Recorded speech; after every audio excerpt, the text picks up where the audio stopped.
Japanese भाषा जर एखादा विद्यार्थी शिकत असेल तर तो विद्यार्थी जापनीज भाषा शिकल्यानंतर स्पेसिफिक त्याला कुठल्या कुठल्या करिअरच्या संधी, जशा आपण म्हणतो की जसं MPSC केले की तुम्हाला क्लास 1 क्लास 2 या पद्धतीच्या पोस्ट असतात, तर जापनीज भाषा शिकल्यानंतर अशा विद्यार्थ्याला नेमकी कुठलं करिअर आणि त्या पदाचं एखादं नाव वगैरे असेल तर ते अशा कुठल्या त्याला संधी मिळू शकते सर?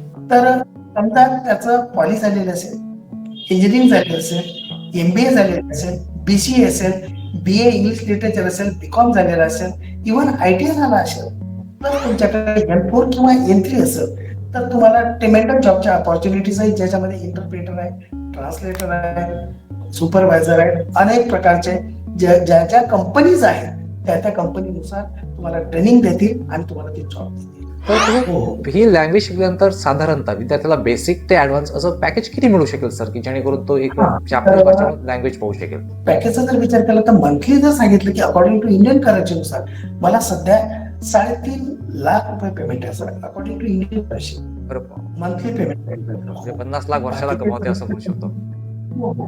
बाकीचे इंटर्नशिप वगैरे बाकीच्या गोष्टी ते वेगळ्या सर. म्हणजे एखादा विद्यार्थी JLPT पास झाला म्हणजेच तो काही येईल त्याला असं नाही म्हणता येईल. 3 लेवल्स असतील तर त्या बेसवर तुम्ही जाऊ शकता. अनेक प्रकारच्या तुम्हाला स्कॉलरशिप्स आहेत, त्या स्कॉलरशिपवर तुम्ही चांगल्या प्रकारे जॉब मिळवू शकता आणि तुमचं करिअर ब्राईट करू शकता. तर असं 10वी नंतर कुठला असा आहे का स्कॉलरशिप किंवा कुठची एखादी एक्झाम की 10वी पास झालं आणि 11वी सायन्स न घेता आर्ट कॉमर्स न घेता सरळ आपण जापनीज थ्रू आपलं करिअर एका वेगळ्या दिशेने नेऊ शकतो? हो आहे. मी आपल्याला आधीच बोललो की मेक्स नावाची स्कॉलरशिप आहे. तुम्ही 10वीच्या नंतर येते तुम्हाला, म्हणजे 10वी नंतर ही परीक्षा स्कॉलरशिप देऊ शकता तुम्ही. हो. भारतामध्ये जनरली जापनीज भाषेला आता किती महत्व येऊ लागलाय, किंवा जापनीज भाषा ज्याला JLPT हे प्रमाणपत्र जे आपण जापनीज भाषेतलं म्हणतो, तर या भाषेला भारतामध्ये किती वेटेज आहे असं तुम्हाला वाटतं? तर जरुरी नाहीये की तुम्हाला जपानमध्ये जॉब करायचा आहे असं काही नाहीये, तुम्ही इंडियामध्ये जॉब करू शकता. नमस्कार विद्यार्थी मित्रांनो, एडुकोज बाय शिवराज मध्ये तुमचं मनपूर्वक स्वागत आहे. मी आहे शिवराज आणि आपण प्रथमच असे समोरासमोर आज भेटतो आहे. त्याचं कारणही तसंच आहे, कारण आजपासून आपण एडुकोज बाय शिवराज वरती पॉडकास्ट सुरू करण्याचा निर्णय घेतला आणि हे पॉडकास्ट असतील करिअर आणि करिअर संबंधी असलेले नवीन क्षेत्र आणि त्याच्या संधी याबाबत. मित्रांनो, आपण कुठलंही करिअर म्हटलं की आपल्यासमोर मोजके 5 ते 6 पर्याय आपल्याला उपलब्धीच असतात. डॉक्टर, इंजिनियर, लॉयर, तर नाहीच जमलं तर मग स्पर्धा परीक्षा, मग ते MPSC असेल, UPSC असेल किंवा SSC असेल. आणि मग या स्पर्धा परीक्षेच्या चक्रामध्ये आपण कुठंतरी आपला वेळ हरवून बसतो आणि कुठंतरी आपली दिशा काहीशी भरकटल्यासारखंही वाटतच असतं. परंतु या क्षेत्रांव्यतिरिक्त सुद्धा मित्रांनो असे असंख्य क्षेत्र आहेत ज्या ठिकाणी आपल्याला रोजगाराच्या ह्या प्रचंड संधी हात जोडून उभ्या आहेत. आणि त्यामधलंच एक सेक्टर आपण आज बघतोय ते म्हणजे जापनीज भाषा. होय, जापनीज भाषेमधले कुठले स्कोप आहेत, जपान संस्कृती कशी आहे, जापनीज देश कसा आहे, या सगळ्यांबाबत आज आपण आपल्या पॉडकास्ट मार्फत उहापोह करण्याचा प्रयत्न करूया. जापनीज भाषा शिकल्यानंतर अनेक विद्यार्थी हे 50 लाखापेक्षाही जास्त उत्पन्नही मिळवत आहेत आणि ह्या काही भाकड कथा नाही आहेत. हा पॉडकास्ट पाहिल्यानंतर तुम्हाला सुद्धा याची खात्री पटेलच. आणि मग तुम्हाला सुद्धा जर ही इंट्रोडक्शन ऐकून जर इच्छा होत असेल की आपणही जापनीज भाषा शिकावी, जापनीज देशात सेटल व्हावं किंवा जापनीज भाषा शिकून भारतामध्ये नोकरी मिळवावी, तर हा पॉडकास्ट तुमच्यासाठीच आहे. पॉडकास्ट मात्र शेवटपर्यंत नक्की बघा, म्हणजे तुमच्या सगळ्या प्रश्नांची उत्तरं तुम्हाला याच्यामध्ये मिळू शकतील. आणि या सगळ्या प्रश्नांची उत्तरं देण्याकरता आज आपल्यासमोर गेस्ट आहेत, ते म्हणजे नीलकंठ वानखडे सर. नीलकंठ वानखडे सरांबद्दल जर थोडक्यात सांगायचं झालं तर गेल्या 20 ते 25 वर्षापासून हे सर या क्षेत्रामध्ये काम करतात. ते MBA, इंजिनिअरिंग कॉलेजेसमध्ये या भाषेबद्दल प्रशिक्षण सुद्धा देत आहेत. आणि केवळ प्रशिक्षण पुस्तकी नसून त्यांच्या हाताखालून गेलेले आज असंख्य विद्यार्थी देश विदेशांमध्ये लाखोंचं पॅकेज मिळवत आहेत. आणि त्यांच्याच तोंडून आपण ऐकणार आहोत की कसे विद्यार्थी शिकतात, कसे विद्यार्थी घडतात, भाषा कशी शिकली जाते, काय करावं लागेल, स्कॉलरशिप मिळेल का, नोकरी मिळेल का, पगार किती असेल, या सगळ्या गोष्टींचा उहापोह या पॉडकास्ट मार्फत आपण करण्याचा प्रयत्न. जर तुम्हाला सुद्धा ह्या सगळ्या गोष्टी जाणून घ्यायच्या असतील तर हा पॉडकास्ट शेवटपर्यंत बघा. आणि जर तुम्हाला या भाषेबद्दल काहीही इंटरेस्ट नसेल तरी सुद्धा हा पॉडकास्ट तुम्ही नक्कीच बघायला हवा, कारण की नवीन माहिती तुमच्यापर्यंत पोहोचेल आणि तुम्ही ही माहिती गरजू लोकांपर्यंत निश्चितच पोहोचवण्यास आमची सुद्धा मदत करा. तर चला मग सुरू करूया आजच्या पॉडकास्टला जापनीज भाषाबद्दल. त्या अगोदर तर चॅनलवर नवीन असाल तर प्लीज एडुकोज बाय शिवराज या चॅनलला सबस्क्राईब करा, बेल आयकॉन प्रेस करायला अजिबात विसरू नका, जेणेकरून जेही असे नवीन नोटिफिकेशन्स असतील, जॉब अपडेट असतील किंवा नोकरी भरती संबंधी असे पॉडकास्ट असतील त्याची नोटिफिकेशन तुमच्यापर्यंत पोहोचेल. तर चला मग कुठलाही वेळ न घालवता सुरू करू आजच्या पॉडकास्टला.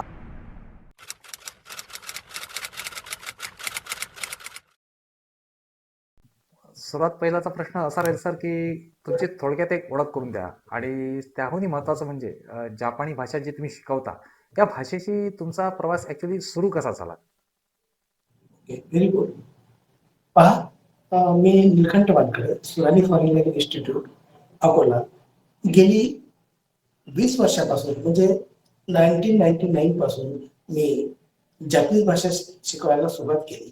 हा माझा पहिला प्रवास कसा, की मला या भाषेबद्दल एक आकर्षण होतं. मला ज्यावेळेस मी शिकायला लागलो, तर मला एका सरांनी मला प्रश्न विचारला, की "तुम्हाला जपानीजमध्ये एखादा शब्द येतो का?" तर मला एक जुन्या काळातला एक चित्रपट मला आज आठवते, की लव्ह इन टोकियो हा एक चित्रपट होता. त्याच्यात एक सायनारा एक गाणं होतं, सायनारा सायनारा. एकदम बरोबर. तेवढंच मला माहिती होतं. त्याच्या पलीकडे मला काहीच माहित नव्हतं. मग मी हळू ते शिकायला लागलो. अनेक प्रकारच्या शिक्षकांच्या माध्यमातून मला समजायला लागले, अरे ही भाषा खूप सुंदर आहे. आणि मग मी शिकता मला असं वाटलं, की मला जमते हे. कारण माझं ऑलरेडी एम-ए इंग्लिश झालं होतं. मला भाषेबद्दल सुरुवातीपासून एक आवड होती आणि त्या अनुषंगाने मी प्रयत्न करत गेलो. त्यावेळेसचा तो जमाना होता, की त्यावेळेस कुठल्या प्रकारचे असे अँड्रॉइड मोबाईल नव्हते किंवा इंटरनेटचा जमाना नव्हता. तर मी पुस्तकाच्या माध्यमातून किंवा जेवढे काही माझ्याकडे कॅसेट्स होत्या, त्या कॅसेटच्या माध्यमातून मी शिकायला लागलो. अशा पद्धतीने मला ते समजायला लागलं आणि मी उत्तरोत्तर त्याच्यात प्रगती करू लागलो. बरोबर, बरोबर सर. आता सर जसं जपानी भाषेच्या तुमची सुरुवातची ओळख जसं तुम्ही गाण्यापासून मिळाली असं तुम्ही बोललात. पण जसं म्हणतो की हो. प्रोफेशनलिझम आपल्याला समजा या भाषेबद्दल हवं आहे, की जशी जशी तुम्ही क्लासेस चालवताय आता भाषेबद्दलचे. तर नेमकी ही भाषा प्रेरणा, ज्या भाषेची प्रेरणा जसं म्हणतो आपण, की नाही याच्यामध्ये आपण करिअर करू शकतो. तर या गोष्टीचा इन्स्टिंक्ट नेमका कधी आणि कसा मिळाला सर? बघा कसं आहे, की असंच मला पुण्याला माहीत पडलं, की पुण्याला एक अशा प्रकारचा एक एज्युकेशनल एक सेमिनार आहे जपानीच्या संदर्भात.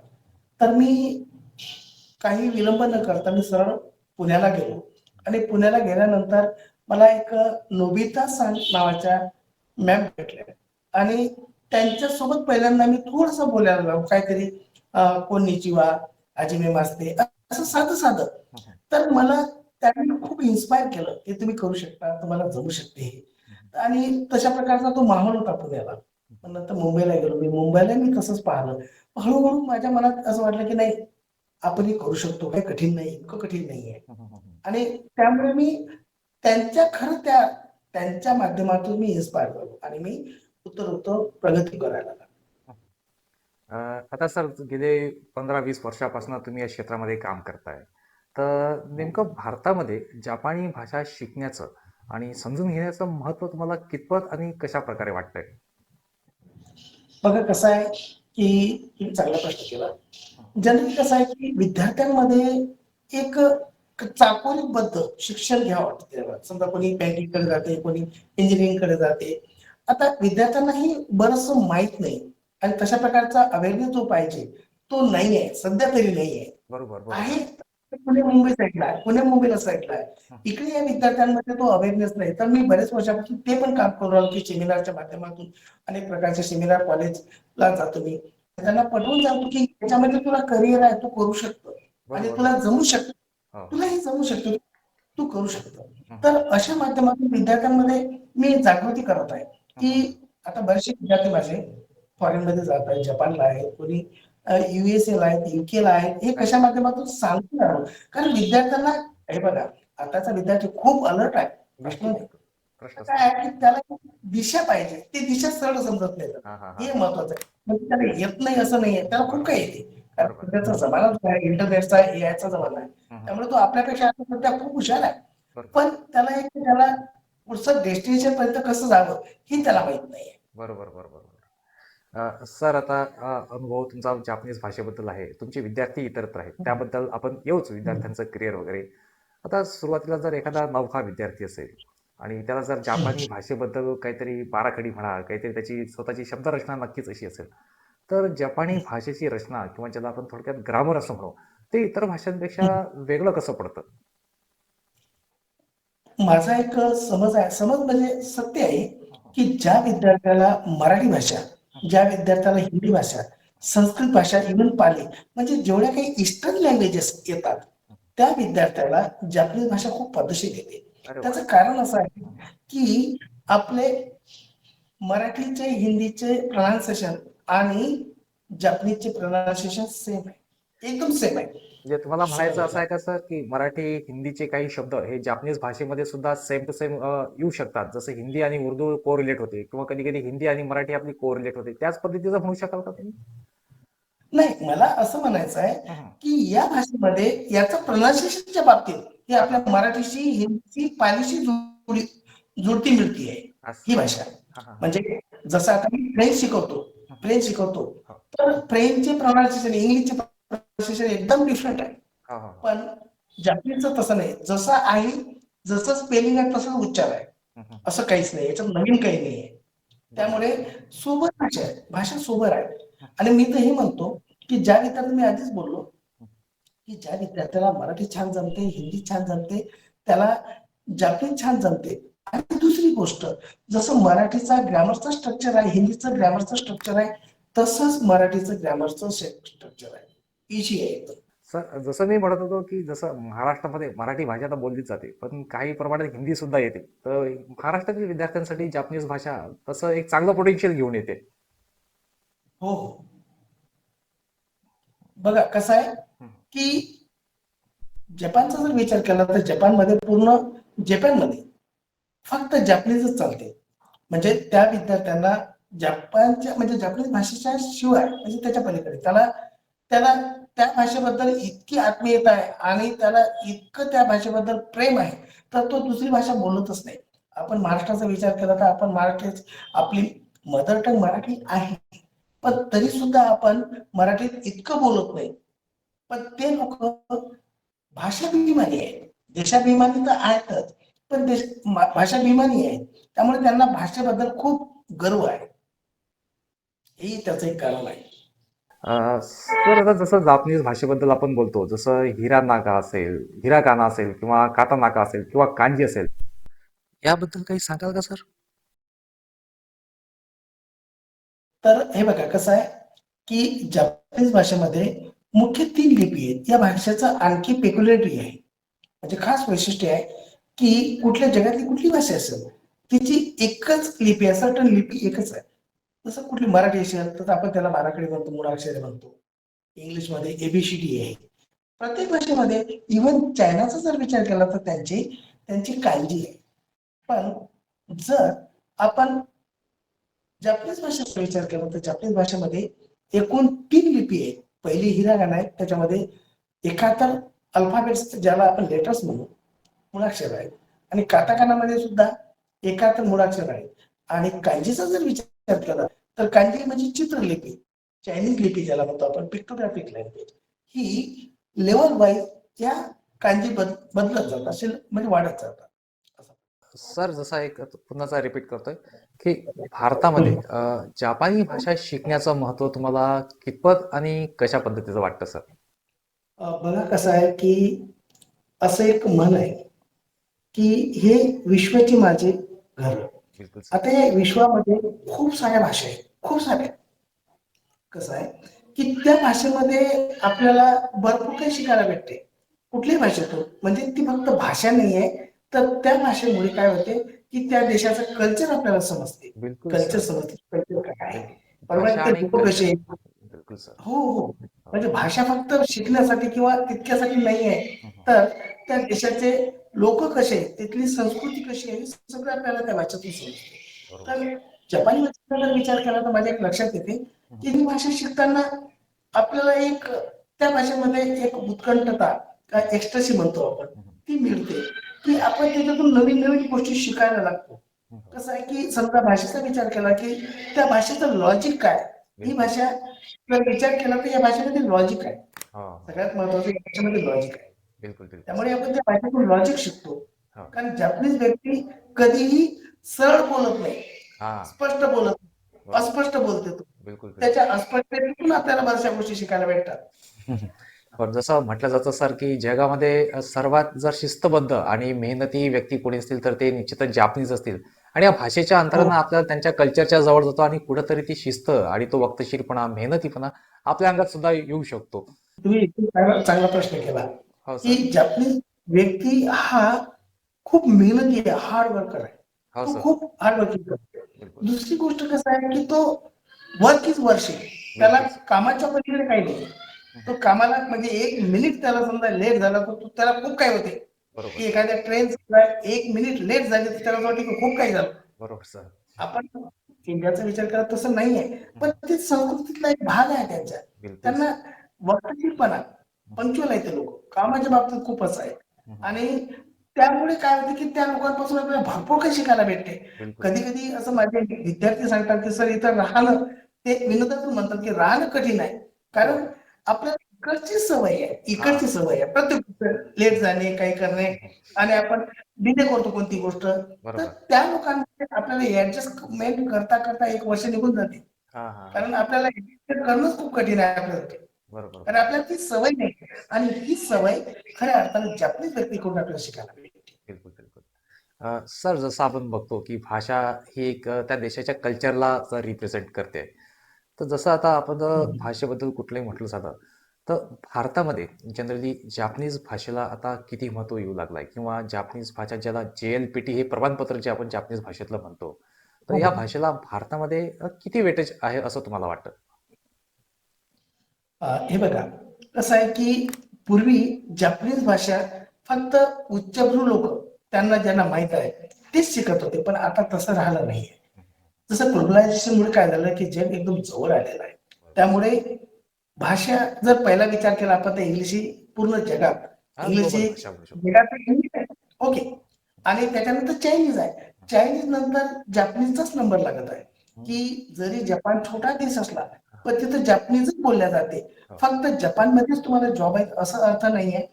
तर ज्या ज्या देशांमध्ये जपानीज कंपनीमध्ये आहे हं, कंपनी आहे, त्या बरोबर. त्या देशामध्ये तुम्ही जपानीज तुमचं JLPT असेल, म्हणजे त्याचं N5 असेल, N4 असेल, N3 असेल, ते बिलकुल. सर्टिफिकेट तुमच्याकडे असेल. तर जरुरी नाहीये की तुम्हाला जपानमध्ये जॉब करायचा आहे, असं काही नाहीये. हं, हं, हं. तुम्ही इंडियामध्ये जॉब करू शकता. जेवढ्या जपानीज कंपनी आहेत, फक्त इंडियातच नाही. जर जपानीज कंपनी UK मध्ये असेल, तर तुम्ही UK मध्ये जॉब करू शकता. बरोबर, बरोबर. आणि पूर्वी काय होतं की फक्त मोजकेच लोक शिकत होते, पण आजकाल काय झालेलं आहे, CBSE, ICSE या पॅटर्नमुळे एक ऑप्शनल लँग्वेज, फॉरेन लँग्वेजला वेटेज आलेलं आहे, की बऱ्याच CBSE स्कूलमध्ये हं, किंवा ICSE स्कूलमध्ये जपानीज हा ही एक लँग्वेज शिकवायला सुरुवात झालेली आहे. अरे वाह! त्यामुळे भविष्यात या भाषेला खूप सुगीचे दिवस आहेत, असं मला वाटते. बस याच प्रश्नाला थोडं एक्सटेंडेड करतो सर, की जसं आपण म्हणालात, की जापनीज भाषा आता जापनीज नाही राहिली. ती हळू-हळू ग्लोबल होते आणि तुम्ही हो, ह्याहीपर्यंत गेलात, की जापनीज भाषा ही जगात नंबर 3 वर मोठ्या प्रमाणात, इतक्या मोठ्या प्रमाणात ही बोलल्या जाते आहे. निश्चितच जापान हा हो, एक महासत्ता देश आहे आणि त्याची जिथं-जिथं नेटवर्क असेल बिझनेस स्वरूपात किंवा इतरही कुठलं, तर तिथं ती भाषा निश्चितच बोलल्या जाईल आणि बोलल्या नसेल हो. जात, पण ज्याला जापनीज जमते त्याला प्राधान्य निश्चितच असेल अशा ठिकाणी. तर मला एक सांगा सर, की जसं जापनीज भाषा जर एखादा विद्यार्थी शिकत असेल, तर तो विद्यार्थी जापनीज भाषा शिकल्यानंतर स्पेसिफिक त्याला कुठल्या-कुठल्या करिअरच्या संधी, जशा आपण म्हणतो, की जसं MPSC केले, की तुम्हाला क्लास 1, क्लास 2 या पद्धतीच्या पोस्ट असतात. तर ही जापनीज भाषा हं. शिकल्यानंतर अशा विद्यार्थ्याला नेमकी कुठलं करिअर आणि त्या पदाचं एखादं नाव वगैरे असेल, तर ते अशा कुठल्या त्याला संधी मिळू शकतील सर? बरोबर आहे. चांगला प्रश्न केला तुम्ही. हे बघा कसं आहे, की आपला टॉपिकच आहे, की विद्यार्थ्याला जापनीज भाषा शिकल्यानंतर काय स्कोप आहे. हां, हां, हां. तर समजा त्याचं पॉली झालेलं असेल, हं, इंजिनिअरिंग झालेलं असेल, हां. MBA झालेलं असेल, BCA असेल, BA इंग्लिश लिटरेचर असेल, BCom झालेलं असेल, इव्हन ITI झाला असेल. हं, पण त्याच्याकडे जर N5, N4, N3 आजकाल ते N3 मागत आहे. हं, हं, N5 ही बेसिक लेव्हल आहे. त्याच्यावर जॉब नाहीये. पण N4 पासून तुम्हाला जॉब सुरुवात होतात. हं, हं, जॉबची सुरुवात. तर N4 झालेला आहे किंवा N3 असेल तर फार ॲडव्हान्स कोर्स. हं, तर हं, तुम्ही तुमच्याकडे व्हॅलिड सर्टिफिकेट असेल, हं. तर खूप साऱ्या जपानीज कंपनी आहेत. त्याच्यामध्ये तुम्हाला तुमचं अकॅडमिक जसं समजा तुमचं इंजिनिअरिंग असेल, कॉम्प्युटरमध्ये तुमचं इंजिनिअर म्हणजे इंजिनिअरिंग तुमचं कॉम्प्युटरमध्ये झालेलं असेल हं, हं, किंवा IT मध्ये झालेलं असेल तुमचं, सॉफ्टवेअर झालं असेल. हं.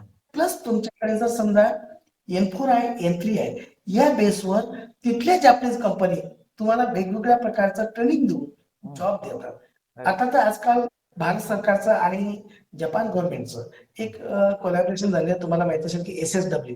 या येस सर. SSW बेसवर या SSWच्या बेसवर त्या विद्यार्थ्याला त्याचं ITI झालेलं असेल, 12वी पास असेल, तर त्याला खूप सारे जॉब्स आहेत. नर्सिंगचे जॉब आहेत, खूप सारे, जवळ 20 नियर अबाउट 20 ते 22 कॅटेगरीज आहेत की ज्यामध्ये त्याला फक्त त्याचं 12वी पास असेल, तो ITI झालेला असेल किंवा त्याचं पॉली झालेलं असेल आणि त्याच्याजवळ N4 N3 असेल, तर ही मी तो तुम्हाला एकदम लेबर वर्कच्या संदर्भात बोलत आहे. पण जर आपण व्हाईट कॉलर जॉबचा विचार केला तर तुमचं डिग्री असेल किंवा मास्टर डिग्री असेल प्लस तुमच्याकडे N4 किंवा N3 असेल, तर तुम्हाला ट्रिमेंडस जॉबच्या अपॉर्च्युनिटीज आहेत, ज्याच्यामध्ये इंटरप्रेटर आहे, ट्रान्सलेटर आहे, सुपरवायझर आहे, अनेक प्रकारचे ज्या ज्या कंपनीज आहेत त्या कंपनीनुसार तुम्हाला ट्रेनिंग देतील आणि तुम्हाला ते जॉब देतील. तर त्यामुळे ट्रिमेंडस जॉब अपॉर्च्युनिटी आहे. जसं आपण कुठल्याही भाषेबद्दल जर बघायचं म्हटलं सर, तर भाषा जनरली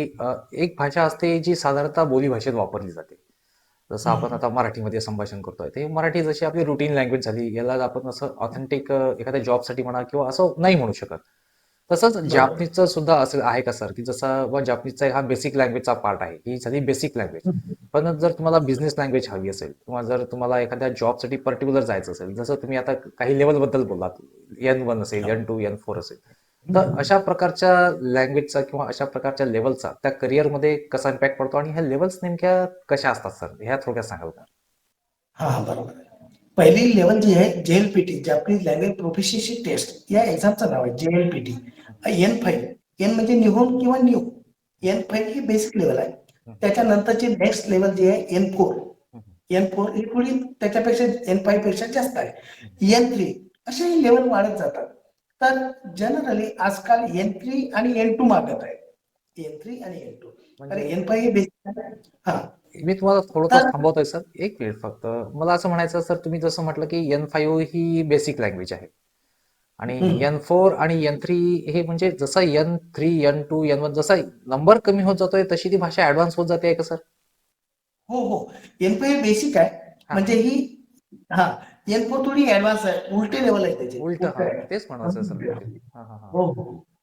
तर अशा प्रकारचे लेवल वाढत जातात. हम्म. आणि तुमच्याकडे जे व्हॅलिड सर्टिफिकेट असेल तर जनरली N3चं असेल, तर त्या बेसनुसार तुम्हाला जॉब मिळेल. जर समजा सर मला N3 लँग्वेज येत असेल ते किंवा त्याचं सर्टिफिकेशन लेवल. असेल, तर मला हो. भारतामध्ये आणि इतरत्र कुठला स्कोप असेल सर? बघा कसं आहे की आता तुम्ही जर समजा सर्च केलं तर 300-350च्या वर जॅपनीज कंपनी सध्या आहेत. हो. खूप सारे. महाराष्ट्राचा विचार केला तर आपण, बरोबर. इतक्या कंपनी आहेत. हो. हो. तर पण त्यांचं कसं आहे, तुम्हाला जसं आधी तुम्ही बोलले मला की कुठली भाषा ही प्रमाण आणि बोली असते. जगातली कुठली भाषा असते बरोबर. ही प्रमाण असते. आपण घरी जाऊन जे बोलतो हा. ती बोली बोलत असतो ते आणि बेसिक जे लँग्वेज आपण म्हणतो. ऑफिशियली बोलत असतो हा हा. ते नेहमी प्रमाण भाषा असते. मग जापनीजच्या बाबतीत तसंच आहे. कुठल्याही भाषेचा, इंग्लिशचा विचार केला तसंच आहे. तर जापनीज आपण केइगो, ज्याला आपण म्हणतो केइगो, म्हणजे ज्याला आपण काय म्हणतो रिस्पेक्टिव्ह लँग्वेज वगैरे, समजलं ना, की आपण असंच बोललं पाहिजे. तसं आपण फ्रेंड सोबत वेगळं बोलत असतो, घरच्यांसोबत वेगळं बोलत असतो, तेच ऑफिशियली एखाद्या प्राध्यापकासोबत बोलताना वेगळ्या पद्धतीने बोलतो. बिलकुल. समजलं. तर हे आपल्या तर हा एक शिष्टाचाराचा भाग आहे भाषेमध्ये. तर जापनीज मध्ये तसंच आहे. तर जापनीज शिकताना आपल्याला हे शिकावंच लागेल की बोली आहे की प्रमाण आहे. बोली आहे की प्रमाण आहे. बोलीत वेगळं बोलत असतो, मी आधीच बोललो, आणि प्रमाणमध्ये वेगळं बोलत असतो. तर जापनीज मध्ये तसंच आहे. तर तुमच्याकडे जर N3 लेवल आहे, N3च्या वर आहे समजा तुम्ही, किंवा N2 आहे, या बेसवर तुम्हाला मी आधीच बोललो की खूप साऱ्या ट्रिमेंडस जॉब अपॉर्च्युनिटी आहे, की तुम्हाला फक्त बुकिश नॉलेज नाही पाहिजे. बुकिश नॉलेज चालत नाही. तुम्हाला कन्व्हर्सेशन जमलं गरजेचं घ्यावं लागेल. कारण कुठल्या पुस्तकातून आपल्याला लिमिटेड होते, आपल्याला स्वतःला एक्सपांड करावं लागते. बरोबर. तर ते तुम्हाला करावं लागते. आणि हे होते. आजचा जमाना तुम्हाला माहिती आहे की इंटरनेटचा आहे, आता ChatGPTचा जमाना आहे, अँड्रॉइडचा जमाना. तुम्ही सहज करू शकता. आता पहिल्यासारखं राहत नाही. पूर्वीचा काळ आणि याच्यामध्ये ट्रेमेंडस चेंजेस झालेले आहेत. सर, जर असा एखादा विद्यार्थी जापनीज भाषा शिकला किंवा त्यांनी N4, N2, N3 या पद्धतीचं शिक्षण झालं किंवा N1 पर्यंतही असेल, एक्स्ट्रा ऑर्डिनरी स्टुडंट शिकून गेला, तर मग अशा विद्यार्थ्यांना आपण कंट्री वाईज म्हणाल, जसं पॅकेज किती मिळू शकेल किंवा त्याची मिळकत हा कोर्स केल्यानंतर त्या जॉबनुसार किंवा त्याचं एकंदर पॅकेज, जसं आपण बँकेमध्ये म्हटलं तर बँकमध्ये जनरली पॅकेज राहतं, IT सेक्टरमध्ये पॅकेजेस राहतात, हो पॅकेजचाच हो जमाना आजकाल आहे. तर तसं हो. ही लँग्वेज शिकल्यानंतर साधारणतः विद्यार्थ्याला बेसिक ते ॲडव्हान्स असं पॅकेज किती मिळू शकेल सर, की जेणेकरून तो एक हा जापनीज तर भाषा लँग्वेज पाहू शकेल? आता सध्या 2-3 वर्षापूर्वी माझी एक स्टुडंट अमरावतीची प्राध्यापक राममेघ इंजिनिअरिंग कॉलेजची सध्या जपानला आहे, ती आपल्याकडे शिकली होती. तर साधारण तिने मला सांगितलं की पॅकेजचा जर विचार केला तर मंथली जर सांगितलं की अकॉर्डिंग टू इंडियन करन्सीनुसार मला सध्या 3.5 लाख रुपये पेमेंट आहे sir, according to Indian currency बरं बरं. मंथली पेमेंट आहे. म्हणजे हो. 50 लाख वर्षाला बाकीचे कमवते असं म्हणू शकतो. हो, हो. बाकीचे इंटर्नशिप वगैरे बाकीच्या गोष्टी ते वेगळ्याच आहेत. पण बरोबर. इतक्या सुखसुविधा मला इथं मिळतात आणि ती 2 वर्षापूर्वीही सोबत. आता सध्या 3 वर्ष झाली समजा तिला, 3 ते 4 वर्ष, तर 3.5च्या वर पुढे गेली ती, 3.5 लाखाच्या पुढे. म्हणजे जपानमध्ये पैसा काहीच नाही. तुम्हाला बरोबर. पैसा म्हणजे नथिंग आहे. हा. बरोबर. सर, जसं तुम्ही आताच एक विद्यार्थींचा उल्लेख केला, तर असे साधारणतः तुमच्याकडचे किती विद्यार्थी ही भाषा शिकून स्वतःचं करिअर सेटल करू शकले, एक अंदाजे आपण म्हणू शकाल? हो. बघा, माझ्याकडे बरेचसे विद्यार्थी असे आहेत हं. की जसं त्याचं नाव जर घ्यायचं असलं तर कुंदन भगत हा जपानला आहे.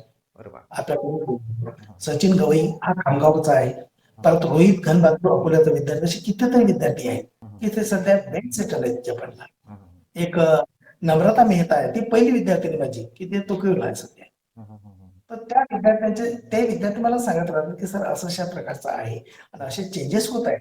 हं. त्यामुळे त्यावेळेस म्हणजे त्यांचा एक्सपिरियन्स आणि आजचा एक्सपिरियन्स हा वेगळा आहे. बिलकुल. पण ते सांगतात की सर खूप खूप संधी येतील, अपॉर्च्युनिटी खूप आहेत, अरे फक्त वा. विद्यार्थ्यांनी करावं. करायला पाहिजे. जसं तुम्ही या विद्यार्थ्यांसोबत फीडबॅक घेतच असाल, त्यांच्यासोबत हो तुमचं बोलणं अधूनमधून होतच असेल, तर हो सर. हे जे विद्यार्थी त्या ठिकाणी भाषा शिकून गेलेले आहेत, तर यांच्यामध्ये तिथे राहण्याचा, काम करण्याचा आणि एकंदरीत संस्कृतीचा त्यांच्यावर कसा प्रभाव पडला असेल, हे थोडक्यात सांगाल का सर? बघा कसं आहे की त्यांनीही सांगितलं मला की सर आपण इथं जे शिकतो हं. आणि तिथला कसं आहे की तिकडचं प्रॅक्टिकल नॉलेज आहे, बरोबर. तर याच्यामध्ये खूप सारा फरक आहे, खूप सारा फरक आहे. आणि त्यांनी ही सांगितलं मला की 10 म्हणजे 1 ते 2 महिना आम्हाला सेटल व्हायला लागलं सर. एकदा सवय झाली, कसं असते की जरी कुठली गोष्ट कठीण आहे पण पर्याय नसला तर आपण ऑटोमॅटिक करतो. बिलकुल, बरोबर आहे बिलकुल. का नाही? एखादा पोट आहे, त्याला नदीवर पोहता येत नाही, हं. पण त्याला माहिती आहे की त्याला जर आपण लोटून दिलं तर हं. त्याला माहिती आहे की आता हातपाय हलवल्याशिवाय तर पर्यायच नाही आहे. बरोबर. तर त्यामुळे तो सहज शिकते. सुरुवातीला ते म्हणतात की कठीण जाते, पण हळूहळू आम्हाला एक संस्कृतीची सवय की हेच पर्याय आहेत, आपल्याला याच्यात दुसरा पर्याय नाही आहे. हं. हं. तर ते सहज करायला लागतात.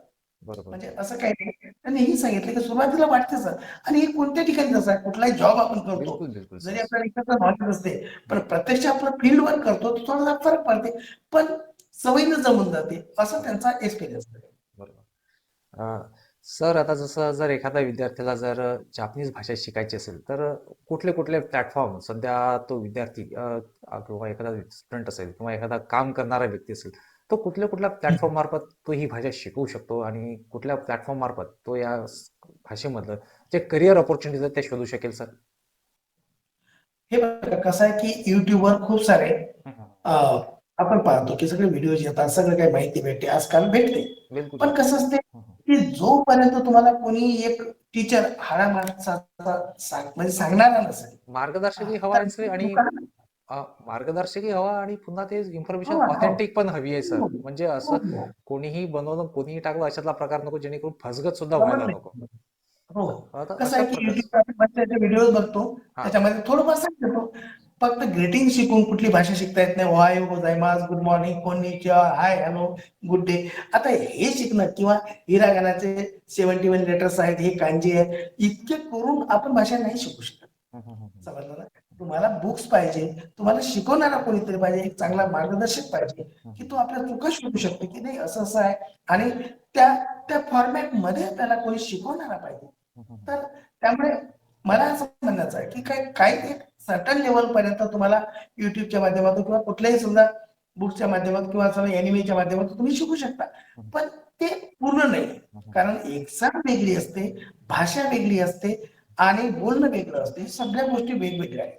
हं. हं. हं. सगळ्या गोष्टी वेगळ्या आहेत. म्हणजे एखादा विद्यार्थी JLPT पास झाला म्हणजेच तो काही येईल त्याला असं नाही म्हणता येत. बरोबर सर. एखाद्या विद्यार्थी हा तर ते कसं आहे त्या विद्यार्थ्यावर डिपेंड करते तो किती एफर्ट त्याच्यावर आहे. एफर्ट किती देतो त्याच्यावर. बरोबर. सर आता जर एखादा विद्यार्थी जर जापनीज भाषा शिकू इच्छित असेल किंवा आता जे विद्यार्थी जे पारंपरिक आपले जॉबचे ट्रेंड्स आहेत, डॉक्टर, इंजिनियर, ज्याला आपण ट्रेडिशनल वेज म्हणतो टू गेट अ जॉब, पण ज्याला एखादा हा अनट्रेडिशनल जॉब घ्यायचा असेल, तर अशा जापानी शिकू विद्यार्थ्यांना तुम्ही नेमका कुठल्या प्रकारचा सल्ला द्याल जेणेकरून त्याचं आयुष्य थोडं वेगळ्या करिअरला जाईल किंवा एका वेगळ्या उंचीवर तो गाठू शकेल? माझं असं एक मत आहे, कारण आपण कसं आहे की विद्यार्थ्याला कुठल्या गोष्टी लादू शकत नाही, हं, पण जर त्यांना खऱ्या अर्थानं जसं त्या स्पर्धा परीक्षेमध्ये हं. जीवघेणी स्पर्धाच आहे. बरोबर बरोबर सर. आहे की नाही? आणि अनेक अडचणी आहेत. बिलकुल सर. म्हणजे विद्यार्थी करतात बिचारे, ते आपण असं म्हणू शकत नाही. काही काही विद्यार्थी सक्सेसही मिळते त्यांना, हं, हं, पण खूप अडचणी येतात. हं. पण जपानीज भाषा शिकताना अशी कुठली अडचण येत नाही, तो सहज करू शकते. एक एक लेवल साधारणतः 6 महिन्यात होते, वर्षातून 2 एक्झाम होतात. अरे म्हणजे वा. वर्षातून दोन दोन वेळा एक्झाम देता येते तुम्हाला. हं, हं, जुलैचा फर्स्ट संडे आणि डिसेंबरचा फर्स्ट संडे हं. हे फिक्स डेट आहे ऑल बरं. ओव्हर द वर्ल्ड मध्ये. हा, जुलैचा फर्स्ट संडे आणि डिसेंबरचा फर्स्ट संडे म्हणजे वर्षातून 2 एक्झाम तुम्ही देऊ शकता, म्हणजे 2 वेळा एक्झाम देऊ शकता.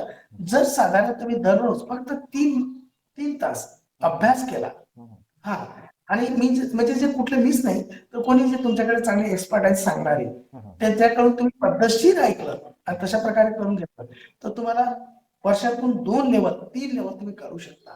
अरे वा. आणि तुमचं इकडे पदवी असेल, हा, इंजिनिअरिंग असेल, एमबीए असेल, कुठलीही स्ट्रीम असो, हं, हं, आणि तुमच्याकडे 3 लेवल्स असतील, तर त्या बेसवर तुम्ही जाऊ शकता. हं. अनेक प्रकारच्या तुम्हाला स्कॉलरशिप्स आहेत, त्या स्कॉलरशिपवर तुम्ही चांगल्या प्रकारे जॉब मिळवू शकता आणि तुमचं करिअर ब्राईट करू शकता. जसं सर तुम्ही आता स्कॉलरशिपचा उल्लेख केला, तर ह्या भाषा शिकल्यानंतर विद्यार्थी कुठल्या कुठल्या स्कॉलरशिप घेऊ शकतो किंवा एंट्रन्स आहे का या स्कॉलरशिपच्या, याच्याबद्दल थोडक्यात सांगाल हो, का? हं. तर मेक्स नावाची MEXT अच्छा. मेक्स नावाची एक स्कॉलरशिप आहे. आता विद्यार्थी बरोबर त्याचं प्रिपरेशन करत आहेत. हं, हं, म्हणजे त्या विद्यार्थ्याचं ग्रॅज्युएशन कम्प्लीट असेल, 12वी पास झालेला असेल, तो 12वी असेल, हं, 11वी असेल, त्याला हं, 12वी तिकडे करायची हं, हं. जपानला करायची. अरे वा. तर मेक्स नावाची एक स्कॉलरशिप आहे त्या गव्हर्नमेंटची. हं. जर काही नाही, तुम्हाला पेपर देताना इंग्लिशमध्ये द्यावं लागते. म्हणजे बरं. ती मेक्स नावाचे थेसिस आहे.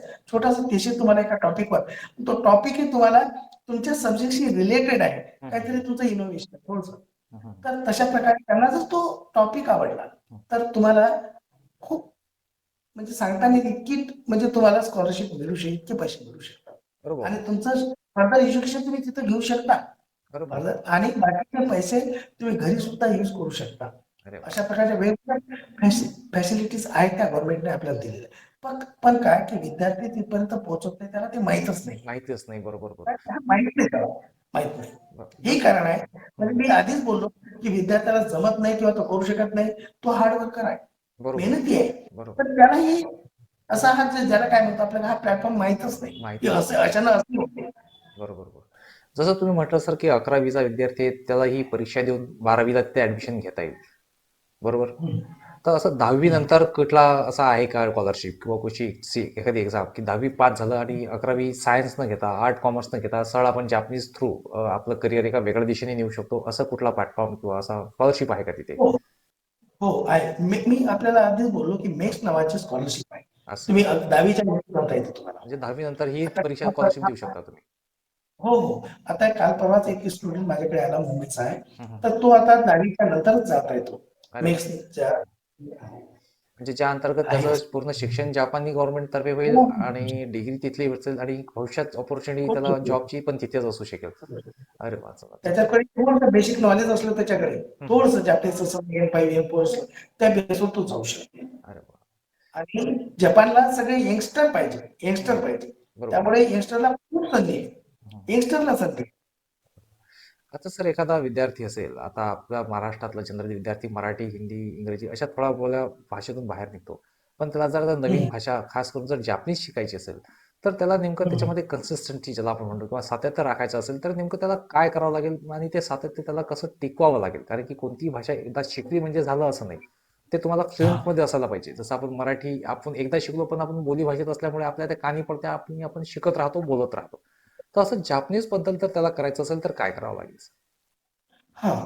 पूर्वी कठीण होतं ते. आमच्या वेळेस ज्यावेळेस आम्ही शिकलो त्यावेळेस हे कठीण होतं. पण आता तसं राहिलं नाही. आता ॲटमॉस्फिअर आहे. हं, जरी तुमच्या शेजारी किंवा कुठे बाजूला कोणी जपनीज बोलणारा नाहीये, पण आज आपण पाहू राहिलो की नेटच्या माध्यमातून तुम्ही काही करू शकता अँड्रॉइडच्या. त्यामुळे चॅट जीपीटी मध्ये किंवा युट्यूब मध्ये खूप सारे व्हिडिओज येतात, खूप नॉलेज आहे, फक्त तुम्ही कसं गेन करता. एनिमे पाहून बरेचसे बरेचसे एनिमे, तर एनिमेच्या माध्यमातून तुम्ही करू शकता, कार्टूनच्या माध्यमातून करू शकता. म्हणजे असं राहिलं नाही, फक्त त्या विद्यार्थ्यामध्ये कन्सिस्टन्सी नाही आहे, कारण त्याला माहित नाही. मी पहिल्यांदा सांगितलं की तुम्हाला कोणी सांगणार असलं ना, तुम्ही लवकर करू शकता.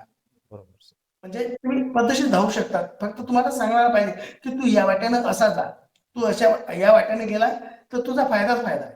पण हे सांगणारा कोणी नाही आपल्याकडे, सगळ्यात महत्वाची गोष्ट. त्यामुळे तो भरकटत आहे, तो सध्या भरकटत, या कारणामुळे तो भरकटत आहे. आणि शेवटच्या प्रश्नाला हात घालतोय सर. जसं आता जापनीज भाषेबद्दल आपण स्कॉलरशिपमध्ये बघितलं, त्याची नोकरी, जॉब्स याबद्दल सगळा उहापोह आपण यामध्ये करण्याचा प्रयत्न केला. परंतु भविष्यामध्ये सुद्धा जापनीज भाषेचं इम्पॉर्टन्स कसं राहील किंवा त्याचा येणारा काळ कसा असेल, याच्याबद्दल तुम्हाला काय वाटतं सर? बघा कसं आहे की सध्या तरी जपान आणि भारत गव्हर्नमेंटचे जे संबंध आहेत खूप चांगले आहेत. आणि भारतासाठीच नाही, जगासाठी जपान हा खूप चांगला देश आहे. हा देश सुजलाम सुफलाम आहे. आणि हे लोक खूप म्हणजे भारताचा रिस्पेक्ट करतात. कारण त्याचं एक खरं कारण असं आहे की बुद्धिस्ट कंट्री आहे, जपान ही बुद्धिस्ट कंट्री आहे, आणि बुद्धाचा जन्म या भारतामध्ये झाला. त्यामुळे त्यांना भारताबद्दल खूप आत्मीयता आणि प्रेम आहे. इव्हन त्यांनी आजही ते कहाचे आहे समजा, तर ते सहज आपण म्हटलं की मी जपान मधून आलो, तर सहज ते म्हणतात जपान म्हणजे बुद्धाच्या कंट्रीमधून. म्हणजे एवढा ते आपल्या देशाचा रिस्पेक्ट करतात. त्यामुळे आज तरी जपान सोबत आपले खूप चांगले संबंध आहेत, भविष्यात असेच राहतील, काही शंका नाही. आणि त्यामुळे या कारणामुळे काय होते की जपान सोबत आपले संबंध जर चांगले असले तर आपल्याला ट्रिमेंडस जॉबच्या ऑपॉर्च्युनिटीज आहेत. दररोज महाराष्ट्रातले विद्यार्थी आणि मोस्टली जर विचार केला तर ईस्ट विदर्भाचा विचार केला तर नागपूरकडचे बरेचसे विद्यार्थी सध्या जपानला सेटल आहे. इव्हन पुण्याचा विचार केला तर पुण्याकडचे विद्यार्थी खूप जपानला सेटल होत आहे. इव्हन जपानमध्ये अशा काहीतरी कॉलनीज आहेत, महाराष्ट्राच्या कॉलनी, ज्याला आपण महाराष्ट्रीयन लोक तिथंच आहेत, महाराष्ट्रीयन लोक तिथं आहेत. त्यामुळे वसाहती आपल्या तयार होऊन राहिल्या. समजू शकता त्यांनी जो थोडासा प्रयत्न केला ना, आपण थोडासा प्रयत्न केला तर भविष्यात आपल्या महाराष्ट्रीयन विद्यार्थ्यांना खूप चांगले दिवस आहेत. खूप म्हणजे पूर्वी कसं होतं की जपान म्हणजे समजा युके ला जाणारा किंवा युएसए ला जाणारा आपल्याला खूप काही वाटत होतं, पण आज तसं राहिलं नाही. आज असं सहज नागपूरकडचे लोक 2 दिवसाच्या आत जपानला जाणं येणं करतात. इतक्यापर्यंत माझे मित्र सांगतात की ही खरी गोष्ट आहे. तर त्यांच्या सानिध्यात जर आपण राहिलो तर आपल्याला खूप फायदा होऊ शकतो. कठीण आहे, गोष्टी कठीण असतात, पण तुम्ही सातत्य तुमच्यामध्ये असेल तर तुम्ही करू शकता. काय कठीण नाही, स्पर्धा परीक्षेपेक्षा तर काहीच नाही. बरोबर सर. तर भाषा कुठलीही असेल, पण भाषेसोबत त्या देशाचं जर कल्चर आपण आत्मसात केला आणि त्या देशाबद्दल जर आणखी कुठलीही माहिती घेतली तर निश्चितच आपल्याला आणि आपल्या करिअरला त्या भाषेमार्फत एक नक्कीच वेगळी संधी मिळेल, असंच तुम्हाला म्हणायचं आहे सर? हो. तर थँक्यू सर, तुम्ही आमच्या पॉडकास्टमध्ये आलात. आणि जापनीज भाषेबद्दल भारतामध्ये तर म्हणणार नाही मी, पण महाराष्ट्रामध्ये तरी कुठलीही अशी कल्पना नसताना किंवा त्या प्रस्थाबद्दल, इतकं मोठं प्रस्थ आहे जापनीज भाषा शिकून, तुम्ही इतक्या साऱ्या गोष्टी करू शकता, जॉब मिळवू शकता. काही ते विद्यार्थी तुमचे असे आहेत की जे 50 लाखापर्यंत अर्निंग करतायत आणि तेही वेल सेटल झालेले आहेत. ते इतकी अपॉर्च्युनिटी असताना केवळ माहितीच्या अभावी असं म्हणू शकतो, किंवा पूर्ण माहिती नसल्यामुळे आपला विद्यार्थी कुठेतरी तिथे मागे पडतोय. आणि अशा विद्यार्थ्यांसाठी तुम्ही एक दीपस्तंभ म्हणून निश्चितच समोर येतात सर. आणि तुम्ही जे मार्गदर्शन पॉडकास्टमधून केलं आहे त्याबद्दल निश्चितच एडुकेट बाय शिवराज तर्फे मी तुमचं हार्दिक आभार मानतो सर. आणि अशाच पुन्हा एपिसोडसाठी तुम्ही आमच्या संपर्कात राहाल, तशाच बोलून तुमच्याशी निरोप घेतो सर. Thank you sir. धन्यवाद मित्रांनो, पॉडकास्ट शेवटपर्यंत बघितल्यानंतर. आता पॉडकास्ट पाहिल्यानंतर तुम्हाला केवळ 3 गोष्टी करायच्या.